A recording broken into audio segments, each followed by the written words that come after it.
Welcome to this week's edition of Sun News at Noon. I'm Stockton Myers. And I'm Reagan Morse. Thanks for tuning in. Dixie State University will be building a new general education building after being allocated $56 million. The Utah State Legislature fully funded the university's general education building request. With DSU's growing student population, there is a necessity to create more classrooms on campus. This new building will also establish designated space for general education courses that are currently being held in makeshift places. The general education building is estimated to accommodate more than 2,250 students and will feature more than 50 classrooms, 100 faculty offices, and 20 study rooms. The Utah State Legislature unanimously passed House Bill 162 on Thursday, funding menstrual products in schools. It allows free period products to be available in every girls' and all gender bathrooms in public and charter schools in Utah. The policy project has been working toward easing the stress of menstruation for women all over the nation since 2018. Their largest campaign, known as the Period Project, began in November of 2021 to provide access to free period products in Utah schools. The rollout of this program will begin July 1st and will be implemented within the 2022-2023 school year. Menstrual product dispensaries will be installed in Utah school bathrooms, and the funding from the bill will go toward filling them with products. The Utah Legislature approved another bill, House Bill 11, which could potentially ban transgender athletes in high schools. During Utah's 2022 general legislative season, the House and the Senate both voted in favor of House Bill 11.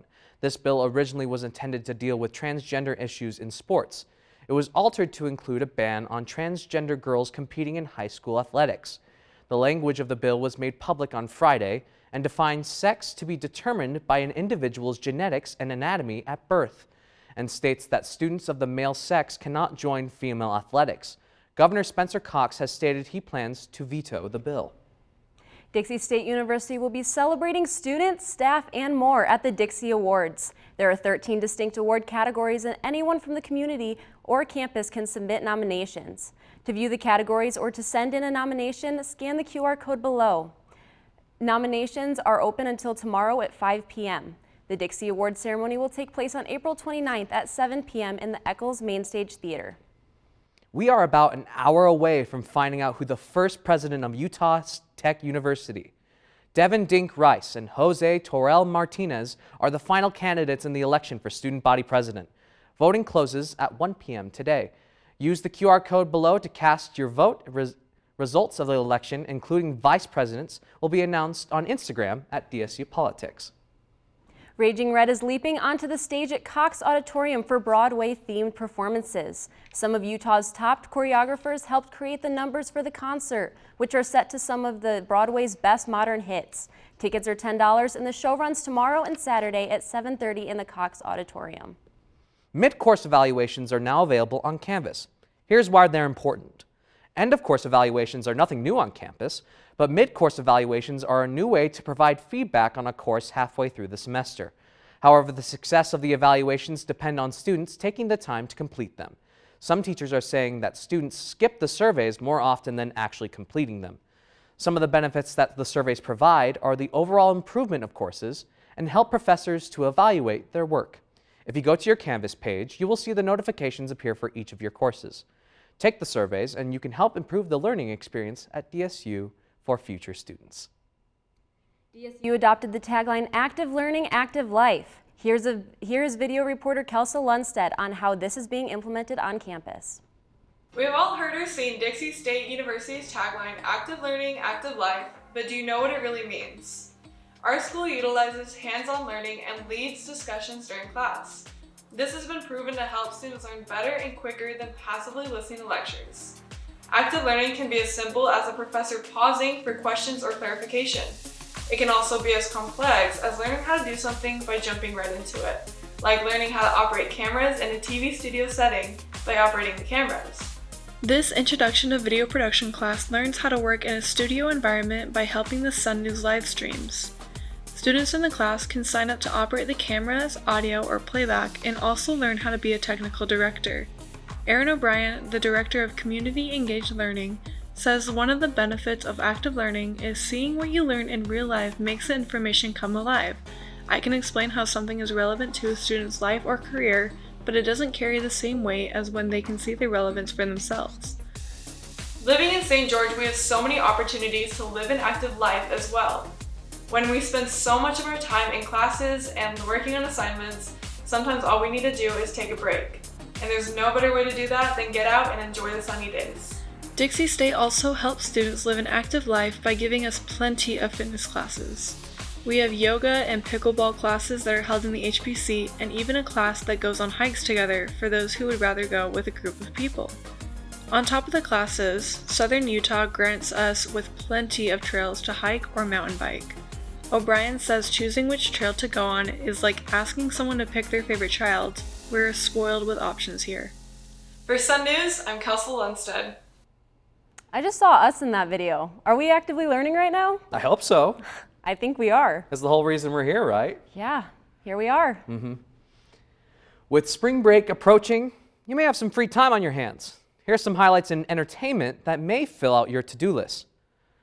The Batman, starring former glittery vampire turned bat Robert Pattinson, churned out an impressive opening weekend with a win in the domestic box office and earning $248 million globally. Critics are also raving about The Batman with an 85% on Rotten Tomatoes and are praising Pattinson's performance as the Caped Crusader, but argue that the true star of the show is Zoe Kravitz as Catwoman. I personally have not seen it, but that's because the movie clocks in at about 3 hours. I'll be waiting for spring break when I can give it the time. A new actor has taken on the cape and cowl, so the question is, which bat is the best bat? Don't give your answer quite yet, because an unexpected new challenger has emerged from the Batcave. Batman works alone, except for Robin. And Alfred, Commissioner Gordon, my IT crew, whoever Morgan Freeman played. What do I have here? Squeezy Bruce! Squeezy what? That better be a licensed toy or I will freak out.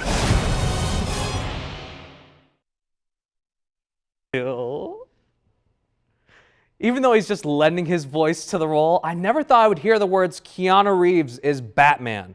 It's unclear how much screen time he will have, as this movie is about the dogs of the DC universe, or the birds. I like my birds. But it should be entertaining when DC League of Super Pets releases on July 29th. Some quick heads up regarding this week's releases. Pixar is releasing Turning Red tomorrow exclusively on Disney+. In terms of critical reception, Turning Red is sitting pretty at a 93% on Rotten Tomatoes score, with many critics calling it the funniest Pixar movie in years. Yet another movie to watch over spring break. There's also some incredible memes about this movie, like seriously. Just look up Turning Red dodgeball meme and you will have like hours of entertainment. In terms of video games, here are some of the top stories of the past week. Multiple highbrow game publishers have halted the purchases of video games on digital storefronts in Russia. This includes the big three: Xbox, PlayStation, and Nintendo. The games industry can be pretty cutthroat at times, so it's nice to see common ground in a cause we can all get behind. Now, let's stop talking about war and rumors of war and start talking about the most terrifying thing mankind has ever developed: Kirby. Despite Kirby and the Forgotten Land not releasing until March 25th, the folks who handle the books for the Pink Puffball, HAL Laboratories, and Nintendo have released a demo for Kirby's first fully fledged 3D platforming adventure. If you are interested in what Kirby looks like when he tries to eat a car, go ahead and give the free demo a try and let this image burn into your mind as you think of the logistics of it. Does he use his tongue to drive the steering wheel? Ugh. I'm looking forward to playing Kirby and the Forgotten Land when it releases on Nintendo Switch in about 2 weeks. Lastly, my pick of the week has to go to Elden Ring. Elden Ring is an open-world action RPG developed by From Software. They are known for making unbelievably difficult games that director Hidetaka Miyazaki says are meant to make you feel the satisfaction of overcoming hardships. The twist to this game that has everyone interested is that the setting and some of the written material for the game was written by Game of Thrones author George R.R. Martin. The game is gorgeous to look at, with beautiful vistas to explore, but you won't be taking in the sights too much if you play it, because you'll be too busy dying from a stab wound some random knight gives you. I'm hoping to dig my heels into this game over spring break to see if I can overcome my hardships, as Miyazaki says. And that's it for entertainment this week. After the break, we will check in with Max to hear what's happening in sports. Hey there, Trailblazers. I hope you're enjoying these fine tunes on this afternoon. We're at the top of our hour and we have more music on the way, so stay tuned. If the character is moving too fast for their stride,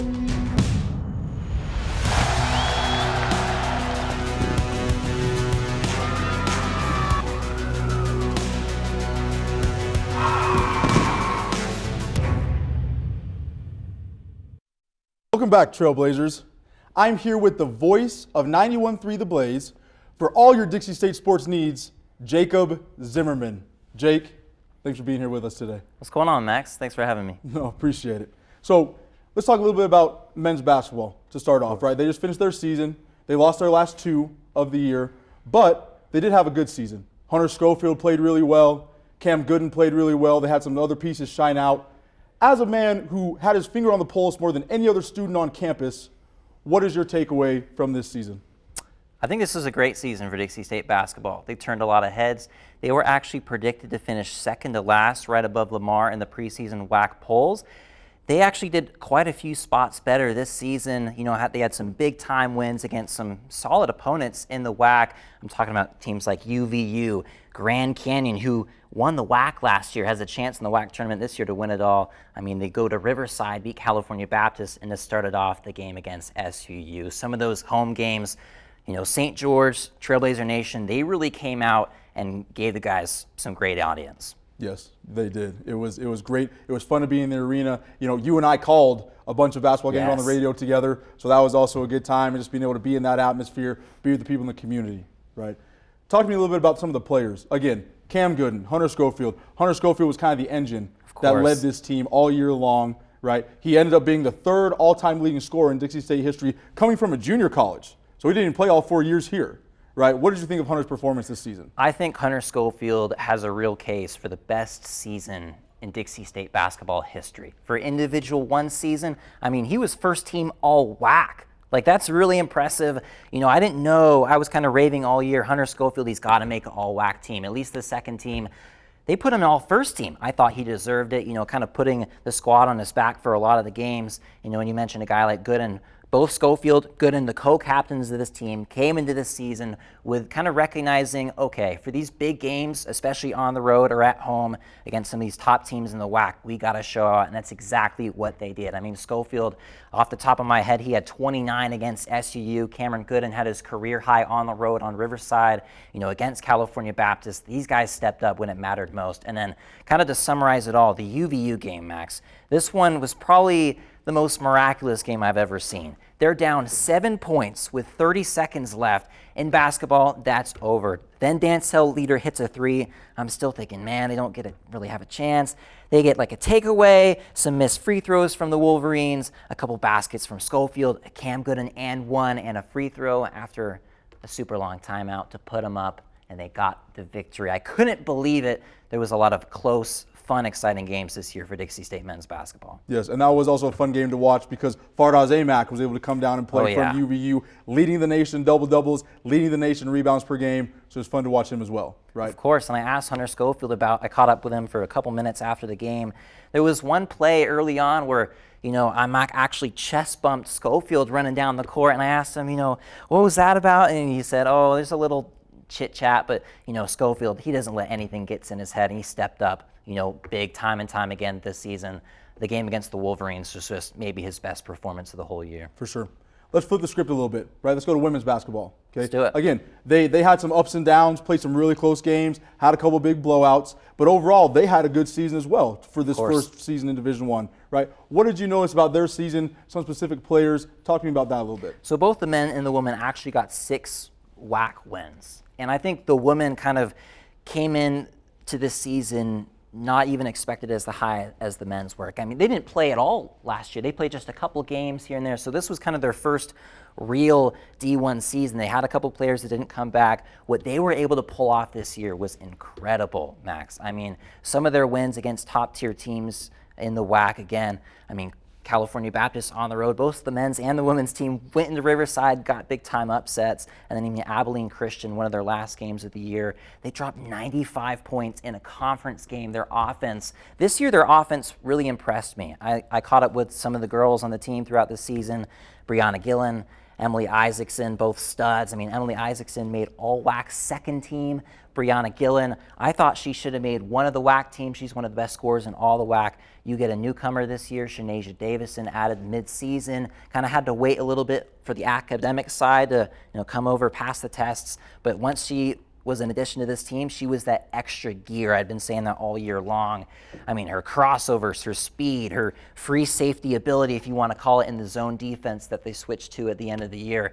I mean, this team has a lot of studs, and they got some big-time wins this year. Yeah, and imagine if the team would have had Shanasia Davidson all year long. Yeah. What that record would have looked like, what the kind of wins it would have had. Because, again, yes, the second she hit the floor for Dixie State, she was that engine, kind of like Hunter Scofield was for the men. She did that same thing for the women. Also, to highlight Emily Isaacson, right, she led the WAC in three-point field goals made this season. Yes. Very impressive by her. Unreal. I mean, her signature spot is on the left wing and the right wing. And to kind of, summarize this whole thing, there was a play. New Mexico State, they had just played them a week earlier in a game that had a fire alarm delay that went to triple overtime that ended after the men's game, even though it started earlier. One of the craziest things I've ever heard of, one of those multiple crazy things that's happened to Dixie State women's basketball. A week later, they get him back in the Burns Arena.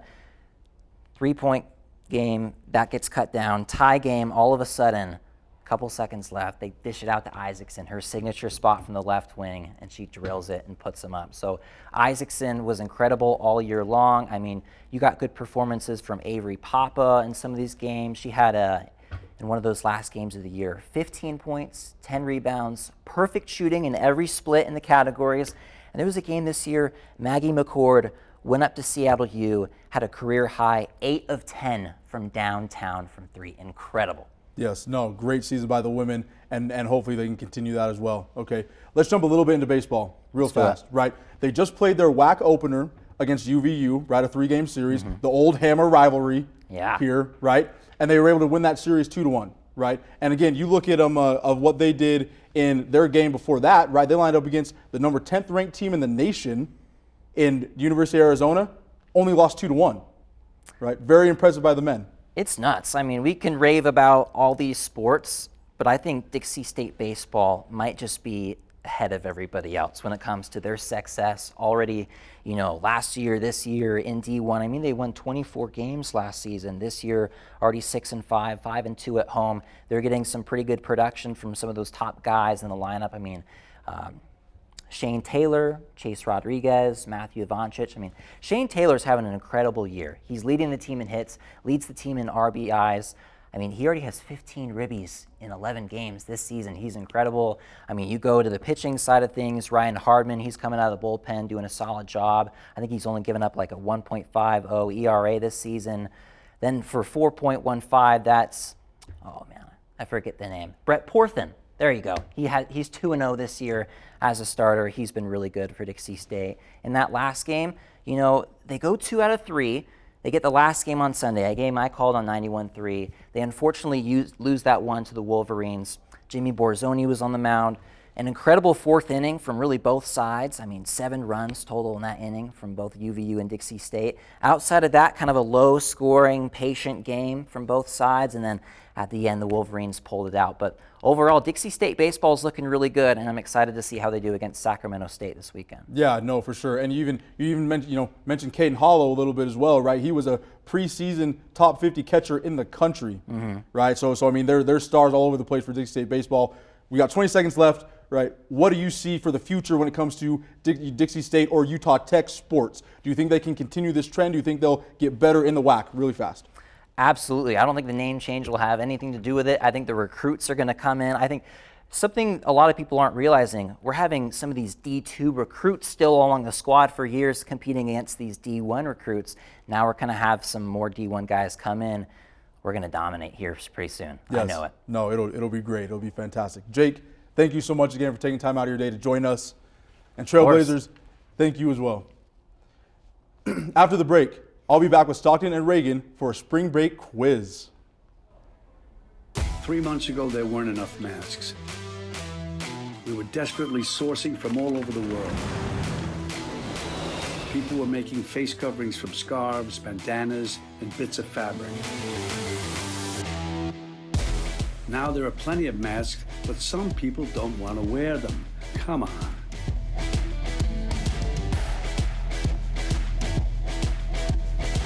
Mask up, America. Spending time outdoors has never felt more valuable.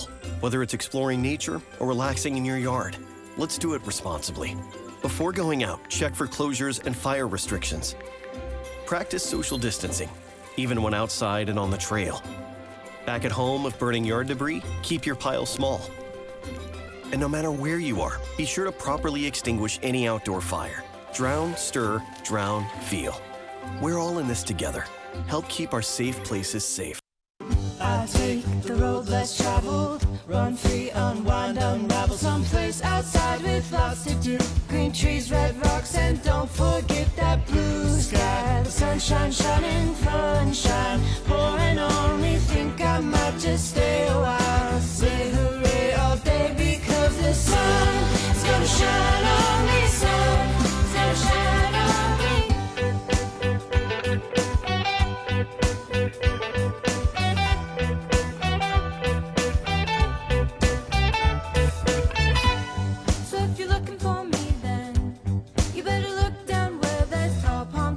Shopping sprees, sip my ties and don't forget that blue sky. The sunshine shining, sunshine pouring on me. Think I might just stay a while. Say hooray all day because the sun is gonna shine on me. Sun is gonna shine on me. Sun's gonna shine on me. Welcome back. Spring break is next week, and just like our show before President's Day, we're going to have a little quiz. Is this quiz spring break themed? No, not really. I just wanted another excuse to do this. I have a pool of 9 questions, and we are going to choose 5 questions at random for our quiz today. Each question is very different from the others, and some of them are answered in different ways. All right, you guys ready to start? I guess so. So some of these questions will be done through your buzzers. I will tell you whether or not they are. Okay. I will tell you how to do each question. So, Reagan, if you would be so kind, please go ahead and take... Course. Looking in there. 9. Question 9. Question 9. Congratulations, you got one of the 3 Stockton's wildcard questions. Oh, no. To start, too. During our first show together, oh, by the way, this is using your buzzer, by the way. Okay, all right, okay. Then let's get into this. During our first show together as anchors, we talked about embarrassing memories that we remember fondly. What was the memory I shared on the show? Max. Your brother was a waiter and he spilled water. Well, no, he was delivering you guys water at your table. You tried to make fun of him and you end up spilling the water. So you're really close. Reagan, I'll let you answer, and if you're closer, I will give it to you. I don't know if I could do any better than that. Go ahead, just go ahead. So you guys, yes, he was grabbing water for you guys, and he said something when he did it, right? I believe so. He said something and then spilled the water, and then later you wanted to do the exact same thing, and so you said what he said in that moment, and then you tripped and fell. So I think Reagan got That's it like close. very similar to yours. I was like, So I'll give the point to Reagan. So 1 point for Reagan. Right. Okay, go ahead. Don't look in there. How am I not supposed? Okay, all right. There you go. So do I just keep answering if I get them right? 2. 2. Congratulations, you got one of 3 Stockton's wildcard questions. It's time to play Who's That Pokemon? Oh. Oh my gosh. I tried to find a Pokemon You might have to help with me the with most this one. resemblance to our mascot at DSU. This will be multiple choice. So can you see it on the teleprompter right there? Yeah. Okay. So this is multiple choice. Is it A, Miltank, B, Tauros, C, Bouffalant, or D, Greg? Okay, all right. Go ahead. Our mascot. You need to buzz. You need to buzz, by the way. Is it C? That is correct. C, Bouffalant. You know, it was a good guess considering our Brooks is a bison, a buffalo. Yes. You know, Yep. I thought it made the most sense. Okay, I was a little scared of that one, but I think we're See, I good. told you. We're good. Okay. I made them geeky, but also made them easy to answer. All right. Thank you. I really appreciate that. All right. Reagan. See if we can get another Stockton's wild card. Stockton's wild The card. joke is scared that they're all wild card questions. 3 for 3 here. One. This is a buzzer. Okay. Get ready, Max. Yep. What year was DSU founded? Max. 1888. That is incorrect. Reagan. 1911. That is correct. Shoot. That All was right. Snow College was founded Reagan. in 1888. Sorry. Why are you knowing Reagan knowledge has about Snow basically College and won not this Dixie? game already, but we're gonna keep going. You never had a chance. I'm so sorry, Max. All right, Reagan. All right. 8. 8. All right. This one is a buzzer question, and it's about our media studies department chair, Rhiannon Bent. Oh. Rhiannon Bent is the media studies department chair at DSU. One of the best ways to get her talking is to mention a certain genre of television. What is that genre? A reality TV. Reality TV, that is correct. Wow. Way to go, Max. Do you Look know at what show you. in particular can really get her talking? The Bachelor. The Bachelor, that is correct. I'm with you, Rhiannon. All right. Last question. Does he finally get to choose it? You want? Yeah, go ahead. You know what? Yeah. 7. 7. Buzzer, once again. Okay. Prepare. How long does it take to get to Las Vegas from St. George? That was fast. Rock, paper, scissors. Oh. That Why was did you do it? You got to do it on 3. There's Sorry, a I didn't know you did it misfire. that No, way. it's okay. There's a misfire. Okay. Okay. All right. Ready. Max. Well, for me, Okay. When obeying all the right. speed limit. You wouldn't know that one, then. I wouldn't know that one then. I'd probably say, You I don't can't know, speed the gorge. an hour 45. An hour 45. Reagan, what do you think? Okay, so it takes about an hour and 40 minutes to get to the closest Canes from here, which is technically in Las Vegas, but it's more of a suburb. But if you're going to the city, I would guess it's around an hour, 55 minutes. Reagan got it. Oh my goodness. So the exact time that I basically looked through a couple of map programs, basically the common consensus I found was 1 hour, 57 minutes. All right, Wow. all right. So Reagan absolutely trounced today's quiz. So sorry. I came here to win. I see that. I came here to participate, so my participation trophy's in the back, just ready to go. All right. So congratulations, Reagan. Thank you. I will Thank give you a prize after the show is over. Oh, okay. And thank you both so much for participating in our little game. Of course. Thank you for putting it on for And I us. hope you two have a relaxing spring break. I know that I will. And that's it for this week's edition of Sun News at Noon. We will see you here after spring break. Have a great week, Trailblazers.